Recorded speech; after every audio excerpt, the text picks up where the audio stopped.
So, mga minamahal na kapatid, ngayong araw na ito, we celebrate the solemnity of Christ the King. So, ibig sabihin, pinagdiriwang natin ang pagkahari ni Kristo, hindi lamang hari ng ating mundo, kundi ng buong sanlibutan, or the nameless King of the universe. Pero tayo, katulad ni Kristo ngayon sa Ebanghelyo, naharap siya sa isang hari, si Pilato. Isang hari sa kanyang panahon, isang hari sa kanyang pagkatao. Habang nakaharap si Kristo, ang hari na tinatawag natin hari, mapapansin natin na paano naging hari ang isang tao na walang kalaban-laban. Paano naging hari ang isang tao na punong-puno ng sugat sa kanyang katawan. Paano naging hari ang isang tao na maya-maya na ay ipapako sa krus at mamamatay. Siguro po ito ang unang lesson, ang first lesson sa ating Ebanghelyo ngayon, na ang pagtingin ng tao sa hari ay ginuho ng Diyos. Ginuho niya ang pagtingin natin sa salitang hari o pagtingin natin sa mga hari. Una, ang pagtingin natin sa hari, pag sinabi mong hari, siya ang nasusunod. Pag sinabi mong hari, may sarili siyang gobyerno. Pag sinabi mong hari, siya ang provider. Pag sinabi mong hari, ako ang pinakamatapang.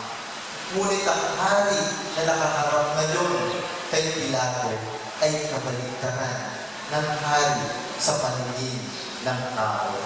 Ang sabi doon sa Salmo, the Lord is robed with majesty. Hindi niya sinabi, is crowned with majesty. Robed with majesty. Bakit? Nakabalot daw ang Diyos ng kapangyarihan. At ang kapangyarihan na ito ay hindi kampa ang kapangyarihan na meron ang isang hari dito sa mundo. Ano ba ang nakabalot kay Kristo bilang hari? Sa Kapampangan, ang gandang pakinggan. Ing mayupaya, ing manupaya. Sa Tagalog po kasi walang fitting words para mag-rhyme. Para pag sinabi, ang makapangyarihan ay siyang mayroong kapangyarihan lalong lumuko at magpakababa. Si Kristo habang kaharap niya si Pilato, nabilib si Pilato sa kanyang pagkahari, kaya dinala siya sa kanya.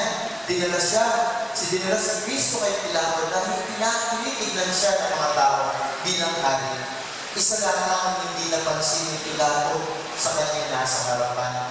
Hindi niya na-recognize yung pagkahari ni Kristo. At paano naging hari si Kristo sa harap ni Pilato? Naging hari siya doon sa kanyang kababaang loob. Alam niyo po, minsan may mga magulang, lalo na mga tatay. Kapag hari na daw sa pamamahay, this is the old understanding of pagiging hari, lalo na sa mga Pilipinong tatay. Kapag hari ka sa bahay, ako lang ang pakikinggan. Ang sinabi ko ay sinabi ko na, hindi na pwedeng baguhin. Ito ang hari ng mundo. Hindi mababa ang loob at hindi marunong makinig. Ito po siguro ang binubura sa atin ng Diyos ngayon. Na sana kapag hari tayo, matuto tayo makinig sa ating sinasakupan. Hindi tayo lang ang pinakikinggan. Kapag hari tayo, siguro hindi tayo lang matuto makinig, kundi maging bukas tayo sa iba pang opinyon ng ibang tao regarding us, regarding our work, regarding our rendering service. Ito siguro yung importante sa pagiging hari, yung may kababaang loob at bukas sa sasabihin ng ibang tao at bukas sa opinyon ng ibang tao. Madalas may lalapit sa aking bata, sasabihin niya, alam niyo po, ayoko nang umuwi sa pamamahay namin. Bakit? Kasi hindi naman nakikinig ang mga tao doon. Totoo po yun. Madalas ang problema ng mga bata, hindi naman talaga dahil nagre-rebelde sila at hindi naman dahil sa panahon ngayon, kundi dahil sa mga tao kasama nila sa kanilang pamamahay. Nawawala na ang pakikinig. Nawawala na ang kababaang loob. Kaya umaalis at nawawala ng laman ang ating mga pamamahay. Bilang mga tinawag ng Diyos na maghari sa ating pamamahay, bilang tinawag ng Diyos na maghari sa ating pamilya, naway matuto tayo sa Kanya na maging mababang loob at marunong makinig. Isa din po sa panawagan ng Ebanghelyo ngayon, hindi lamang ang matuto tayong maging mababang loob at marunong makinig, kundi tignan din ang sarili. Ano ba ang bumabalot sa iyo? Ang bumabalot ba sa buhay mo naghahari sa iyo ay si Kristo? O iba ang naghahari sa buhay mo? Minsan ang daming naghahari sa buhay natin. Minsan ang naghahari sa buhay natin yung mga fears natin, yung mga takot natin sa buhay. Kaya nga minsan mabibigla ka na lang may mga tao dyan kasi edad niya na ang problema niya na bit-bit-bit. Minsan po may nakausap ako, 40 years old. Nung tinanong ko, sabi niya sa akin, Father, ang tagal na po nitong problema ko ito, hindi ko maiwanan. Hanggang ngayon po, Father, galit pa rin ako. Nung tinanong ko, mga ilang taon na po ba yung problema ninyo? May 20 years na, Father. Tapos ngayon, 40 years old. Panginoon po, halos kasing edad nyo na ang problema ninyo. Halos kasing edad nyo na ang takot ninyo. Wala ba kayong balak bitiwan ito? Wala ba kayong balak bumalik ang bumabalot sa inyong takot sa loob ng 20 years? My dear brothers and sisters, maraming bumabalot sa buhay natin.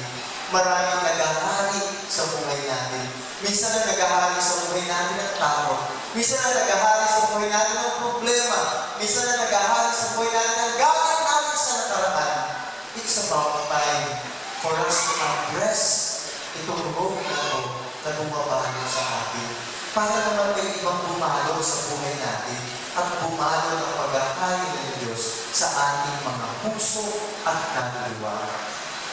Imbitahin natin ng Diyos ang tunay na hari ng ating buhay para mawala na at iwan natin itong unang naghari sa atin at ating salubungin ang bagong hari ng ating buhay na si Kristo na may dala ng paghahari ng pagpapatawad, paghahari ng pagmamahal, paghahari ng pag-iwan sa nakaraan at paghahari ng pagsulong sa kasalukuyan. Ito po siguro ang unang asal at ang unang leksyon sa atin ngayon ng Ebanghelyo. Pangalawa ay ito, si Kristo ay naharap kay Pilato. Hindi lamang siya naharap kay Pilato ang walang ginawa. Si Kristo ay nagkaroon ng courage o lakas ng loob upang magsalita sa harap ni Pilato. Ang sabi mo sa Kapampangan, itune at inupaya itang bibigitanan ikatutuan. Sa Tagalog, ang tunay na may kapangyarihan ay yung tao may bitbit sa katotohanan. So ang kapangyarihan po daw ay nanggagaling sa pagiging totoo, pananalita, totoo, at gawang totoo. Halimbawa, may leader tayo, siya yung presidente ng ating organization.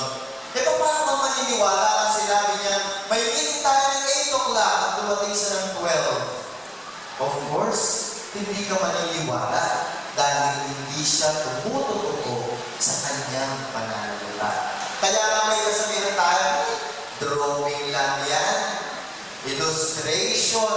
Kapag hindi tumututo, tawag natin drawing, tawag natin Indian, tawag natin, ay naku, pintor. Dahil hindi tumututo sa kanilang mga salita. Sabi ni Kristo, yaong mga gumaganap ng katotohanan ay yung mga taong nakikinig sa katotohanan. Ito po siguro ang pangalawang leksyon sa atin ng Ebanghelyo na mabuhay sa katotohanan. Minsan may isang bata na lumapit sa akin sa katedral. Naku, malayo pa. Kita ko ng ending ng ending. At paglapit niya, nagulat ako na laki ng mga muscles. Tapos sabi, Father, pagdasal naman ako. So ano ba yung gusto mo yung pagdasal ko sa'yo? Pag-pray naman ako na sana maging lalaki na ako. Natawa ako kasi malaki ng katawan. Tapos nagpapapray na maging lalaki siya. Tapos ang sabi sa kanya, hindi kita pagdarasal na maging lalaki. Alam ko, mahal ka ng Diyos. Kung sino ka man, ipag-pray kita na maging mabuting tao at magpakatotoo sa buhay. Mga minamahal na kapatid, ang pagiging totoo ay yung nagsasalita na nanggagaling sa ating kalibuturan, sa ating puso. Ang pagiging totoo, sinabi ko na rin punto sa mga ibang tao dito sa St. Jude. Ang pagiging totoo, yung sinasabi mo kung ano ang nararamdaman mo. Sinasabi mo kung ano ang nasa isip mo. Sinasabi mo doon sa tamang panahon at tamang araw. Baka isipin nyo, o pwede pa lang magsalita sa gusto sabihin na lang kung magsalita na lang, hindi po. Ang pagpapakatotoo, hindi pagpapakasaway. Ang pagpapakatotoo, hindi yung pagsasalita mo sa saan lang. Kundi ang pagpapakatotoo, yun yung harapin mo ang tao. Kung halimbawa, galit ka sa tao, puntahan mo, huwag mong ikwento kung kani-kani. Harapin mo siya. Sabihin mo sa kanya kung anong nararamdaman mo. Para mawala lahat yung daladala mo, yung bitbit mo. Ang pagpapakatotoo din yun yung kapag sinabi mo na mahal mo ang isang tao, sana ginagawa yun. Sana nakikita yun. Kasi po, nung nabinyagan tayo, isa ito sa tinanggap natin grasya at regalo ng Diyos sa Pinyag. Yung threefold ministries of Christ, to be a prophet, to be a priest, and to be a king. Isa sa mga tinanggap natin ay pagiging propeta. At ito din ang dinidiin sa atin ng Diyos ngayon.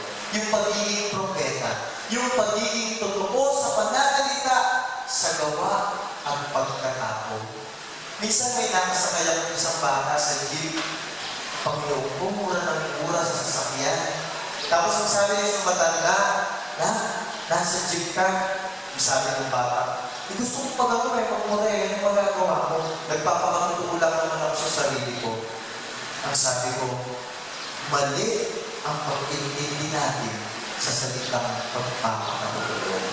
Ang pagpapakatotoo ay nag-uugat doon sa pag-nilalang tayo ng Diyos.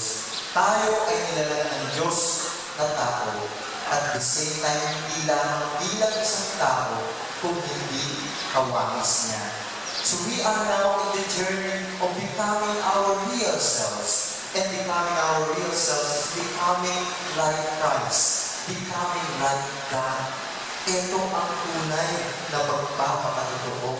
Yung magpakatotoo ka kung saan ka dinala ng Diyos. Kung saan ka tinatawag ng Diyos. At tinatawag ka ng Diyos na para maging mabuting tao.